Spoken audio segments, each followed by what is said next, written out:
Truth Espresso episode 273. Face it, we all would rather sleep in this morning. That's why God gave us espresso, to kickstart our zombified corpses into hyperdrive. And now, giving your mind and soul the morning shot of truth it craves. This is Truth Espresso with Daniel Minnick.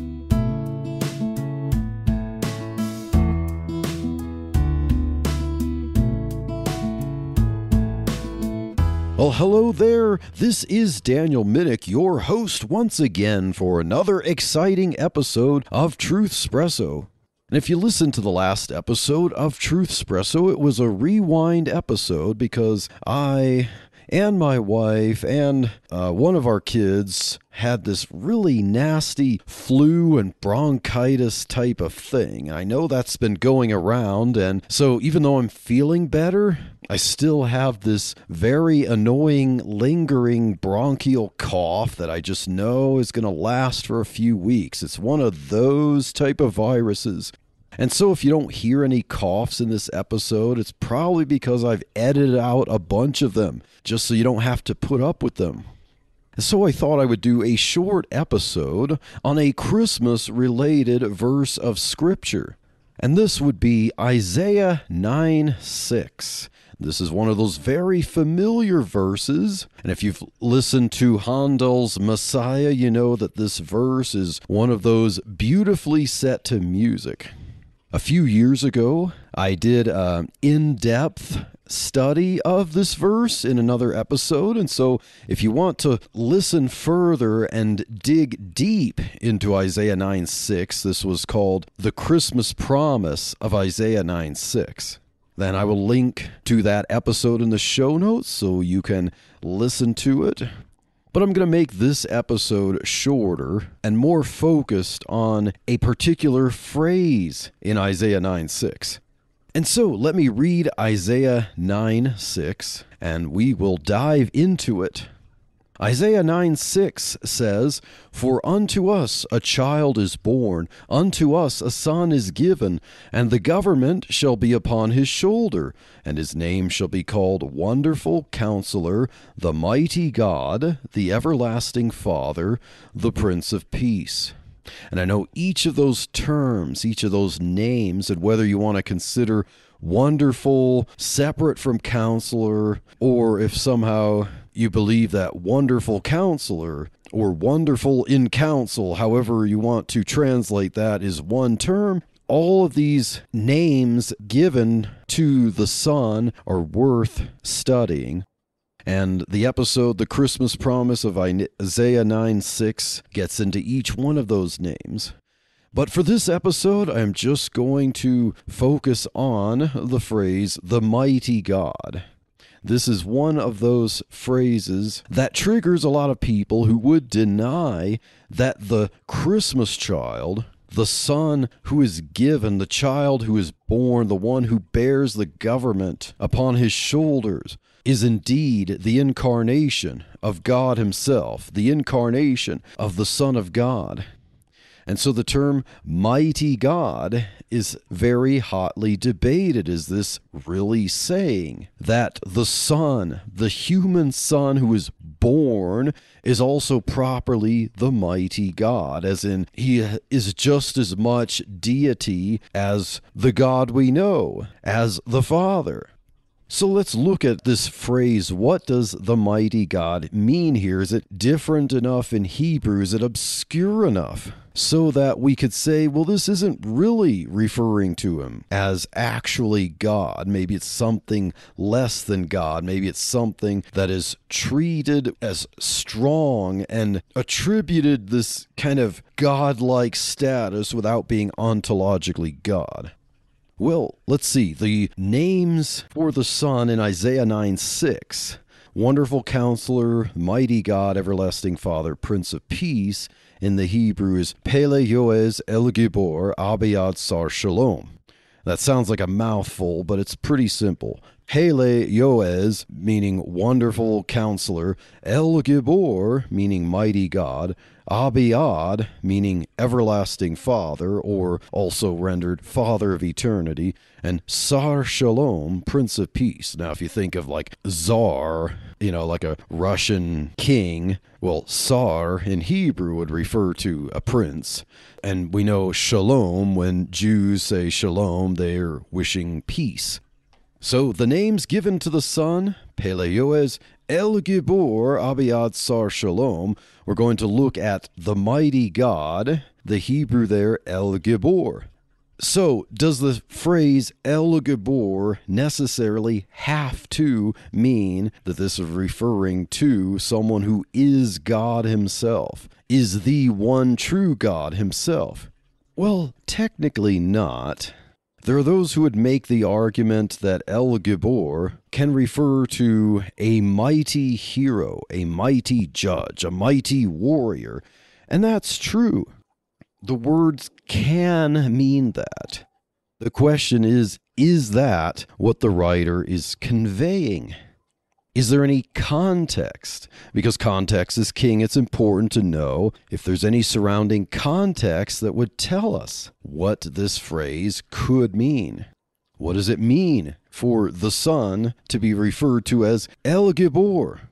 Now, out of curiosity, I wanted to see what did the Watchtower, the Jehovah's Witnesses, have to say about Isaiah 9:6 in the New World Translation. What do they have for footnotes on that verse? And of course, they didn't disappoint. I was expecting them not to have a cross-reference to where I would think it would be actually more helpful as far as context. So let's see, what does the New World Translation have to say? How does it render Isaiah 9:6, and what do they have for footnotes? So the New World Translation of Isaiah 9:6 says, "For a child has been born to us, a son has been given to us, and the rulership will rest on his shoulder. His name will be called Wonderful Counselor, Mighty God, Eternal Father, Prince of Peace." So not too bad there, and actually they refer to the child, the Son, as Mighty God. And that's not surprising because the New World Translation doesn't have a problem with Jesus being small g God. Now it uses capital G God, but only because they're capitalizing the words in the name here. But Jehovah's Witnesses don't have a problem with referring to Jesus as a God, the Son as a God, as they do in John 1:1. They will translate it as saying, "And the Word was a God." Of course, what they mean by that is the Word was a mighty angelic creature that you can call a God, but he's not the true God. And so, of course, when the New World Translation refers to the child as Mighty God, they want to make sure that the reader understands we're not talking about Jehovah God here. He's a God, but not the God. So, what does the New World Translation for Isaiah 9:6 have for cross-references, for footnotes? So next to the phrase Mighty God, there is a cross-reference to Psalm 45:3 and to John 1:18. So what do those verses say? Well, Psalm 45:3 in the New World Translation says, "Strap your sword on your side, O mighty one, in your dignity and your splendor." So the word for mighty there is Gibor, and so what they're wanting to do is to cross-reference a verse that's referencing someone other than Jehovah God as mighty or Gibor as a cross-reference here. So, hey, just to make sure you know, reader, when we translate El Gibor as mighty God, this isn't saying that the child here is Jehovah God. He's just a mighty one. See, that's how you should read this verse. He's a very mighty one. He's a mighty judge, a mighty hero, or one might even say a mighty small g God, but he's not the one true mighty Jehovah God. So that's Psalm 45:3 in the New World Translation. And now the other cross-referenced verse is John 1:18, which in the New World Translation it says, "No man hath seen God at any time. the only begotten God, small g God, who is at the Father's side, is the one who has explained him. So, obviously, the New World Translation has an agenda here. They're first going to tell us that mighty God doesn't have to refer to the one true God, because mighty, Gibor here, can be addressed to a human being. And then we also have to make sure we read a verse that says, no man hath seen God at any time. Yoo-hoo, in case you're thinking that this child is being referred to as Jehovah God, well, no one has seen God at any time, so that's enough context to make sure that when you see the child and he's called El Gibor, or mighty God, you're not really seeing an incarnation of Jehovah. You're only seeing an incarnation of the only begotten small g God. So, reader, Jehovah's Witness, make sure you know that mighty God is not Jehovah God. Now, notice that the New World Translation didn't have a cross-reference to a better verse, a more obvious passage. In fact, a passage within the same book. And it just happens to be the very next chapter of the book. So we're looking at Isaiah 9:6. We'll find this very same phrase, El Gibor, mentioned in Isaiah chapter 10. And the New World Translation doesn't reference that. It would be a better cross-reference because it's in context, but they decide to reference one verse that has Gibor, and then a verse from the New Testament to make sure that you know no one has seen God at any time, just in case you get the wild idea that the Son who is born is in fact the incarnation of the Son of God. But I would say that a better cross-reference would have been Isaiah chapter 10, verse 21. So as I said, this verse is in the very next chapter. So what does Isaiah 10:21 say? It says, the remnant, referring to a remnant of Jacob, a remnant of Israel, the remnant shall return, even the remnant of Jacob, unto the mighty God, or unto El Gibor. So since this is the exact same phrase, El Gibor, and it's the very next chapter, it's in what you might say even the context of Isaiah 9:6, wouldn't this have served as a better cross-reference to see El Gibor, or mighty God, used? But of course, that would have made Jehovah's Witnesses who read the New World Translation to yank out their hair. Because we can't cross-reference El Gibor from Isaiah 9:6 talking about the name given to the Son who's born with a verse that obviously is referring to Jehovah God as El Gibor in the very next chapter. Oh, we couldn't have that now, could we? That would be confusing. Now, is Isaiah 10:21 actually referring to Jehovah God? Because there are people who would even contest that. Now, I think this is a minority view, but I actually encountered someone who tried to argue that Isaiah 9:6 was referring to Messiah as a mighty hero, and then Isaiah 10:21 somehow was referring to Messiah specifically, like the people of Israel will return to the Messiah. So I had this exchange with a Muslim in YouTube comments. Now, I should know better than to do something like that and to leave it be, because I decided to look that up as I was going to make notes for this episode, and I was going to even explore some of these comments. So this was about a year ago when I did this. This was from the YouTube channel The Gospel Truth. It's headed by a good, cool guy by the name of Marlon Wilson. He hosts and moderates a lot of debates on his YouTube channel.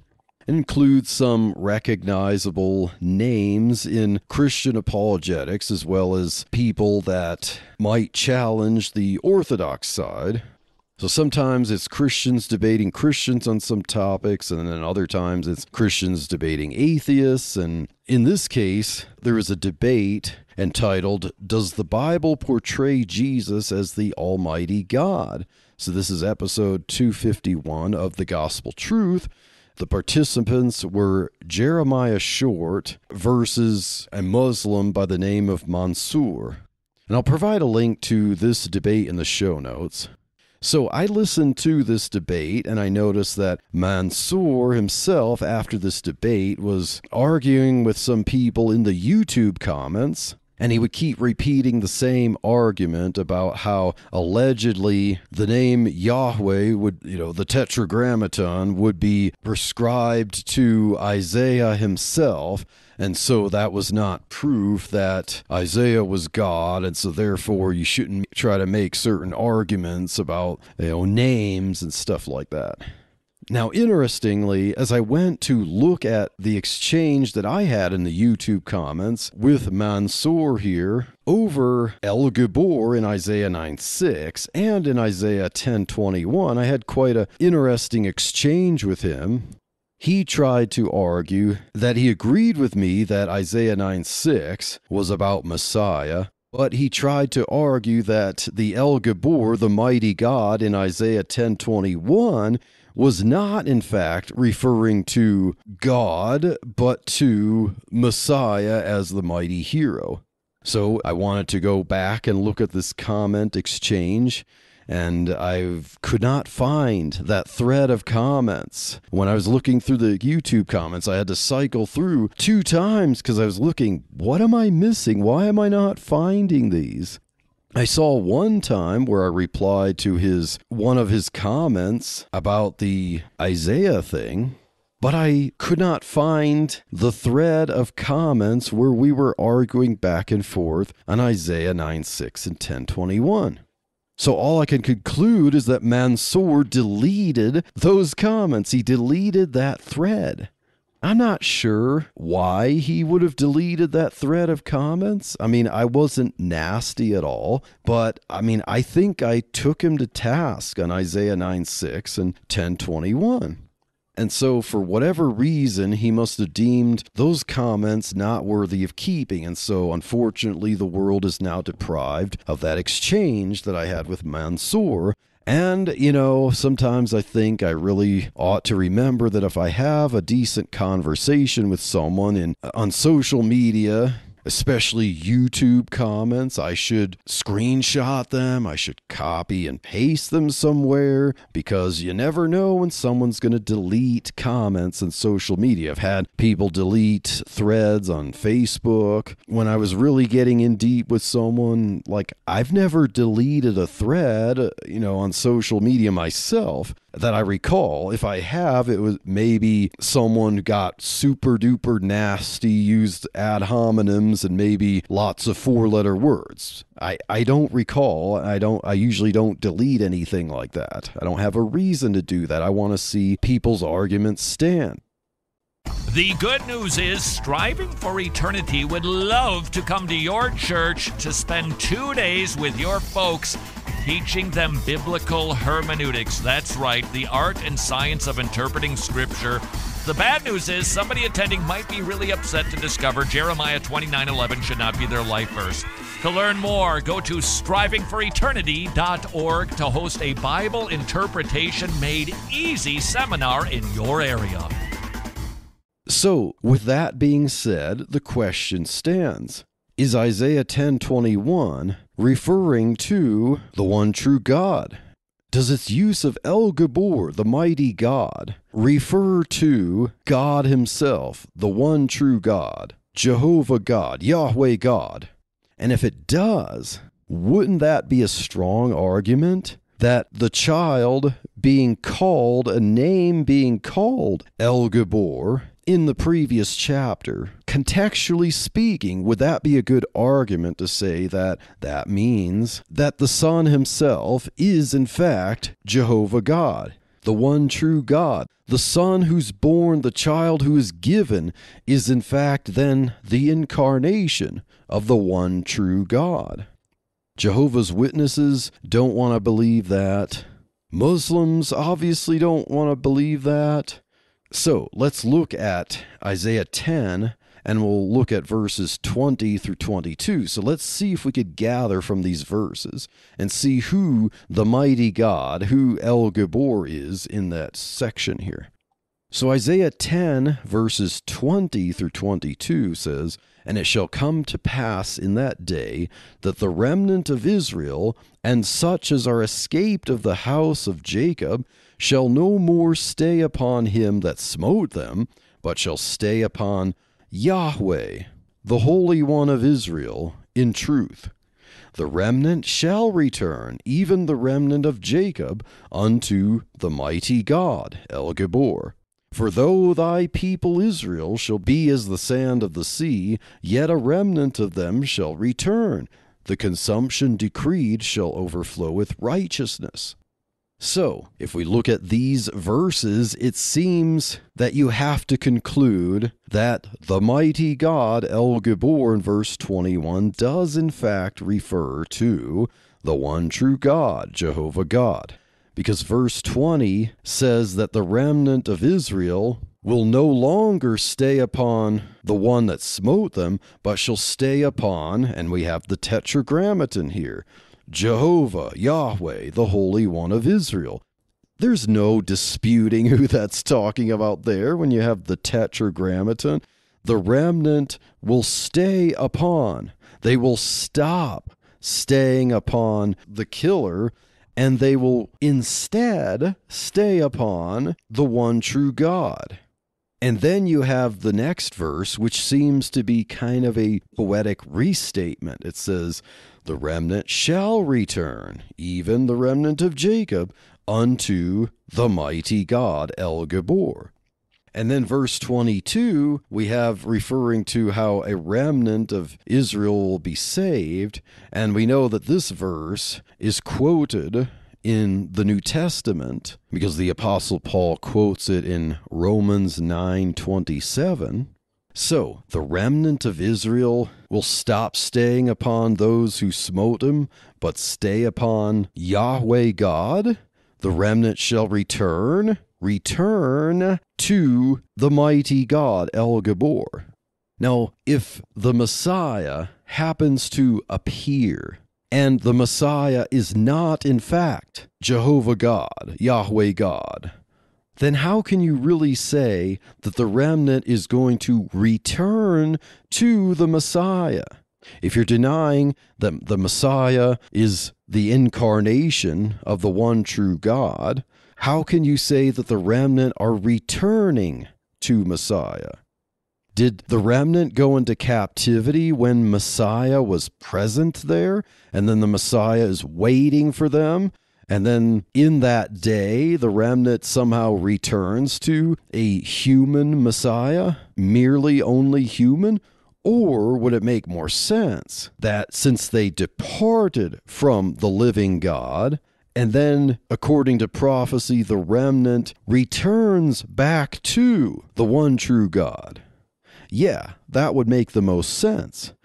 But what we have here is the amazing statement from Isaiah 10:21. The remnant of Israel shall return to the mighty God El Gabor. And what was the son called? What was one of the names given to the child who is born? The son who is given in the previous chapter in Isaiah 9:6. That was El Gabor. Now, if you still, despite the context of verse 20, on verse 21, which repeats it, verse 20 gives the tetragrammaton, the actual name, the covenant name of the one true God, and verse 21 restates it. Even if somehow you were to doubt that the El Gabor, the mighty God in verse 21, is truly referring to Jehovah God, well, if we look at the Targum of Isaiah, think of it as kind of like the Amplified Bible.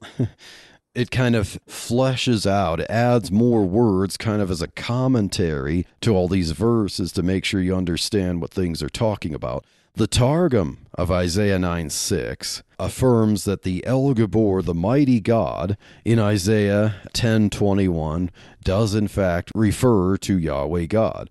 It refers to worshiping him.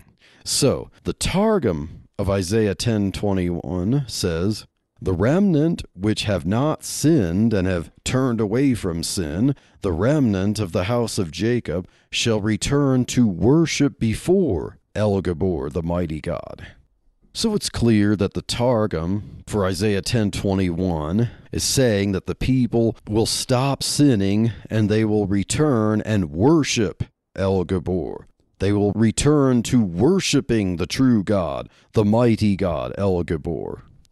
So, the remnant of Israel return to El Gabor, and the child who's born, the son who's given, who will bear the government, the kingdom on his shoulders, will be called El Gabor.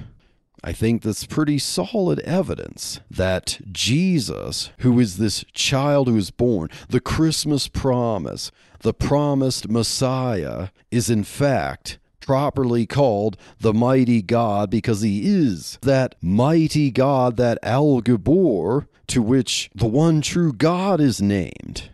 And now Isaiah 9:7 continues about that child who is called the mighty God. It says, "Of the increase of his government and peace there shall be no end, upon the throne of David and upon his kingdom, to order and to establish it with judgment and with justice, from henceforth even forever.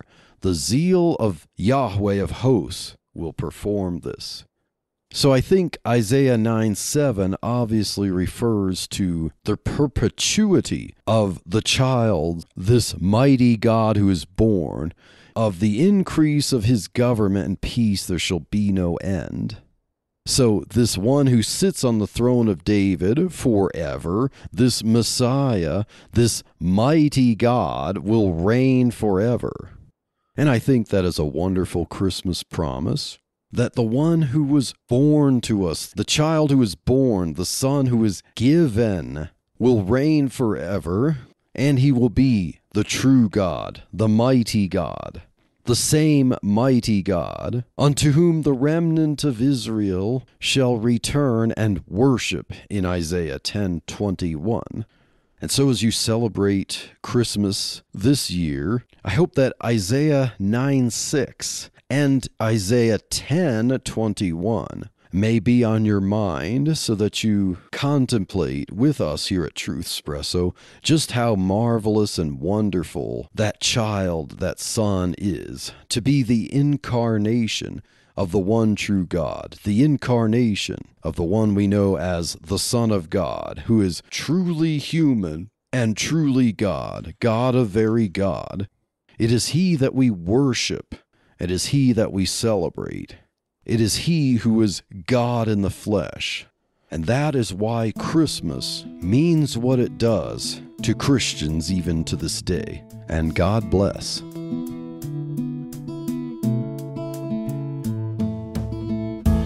Thank you for waking up with Truth Espresso. Good morning, and God bless your day. Hey friends, Daniel Minnick here again. If you liked waking up to this episode of Truth Espresso, I would really appreciate it if you would rate it on Apple Podcasts, Stitcher, or whatever application you use to listen to Truth Espresso.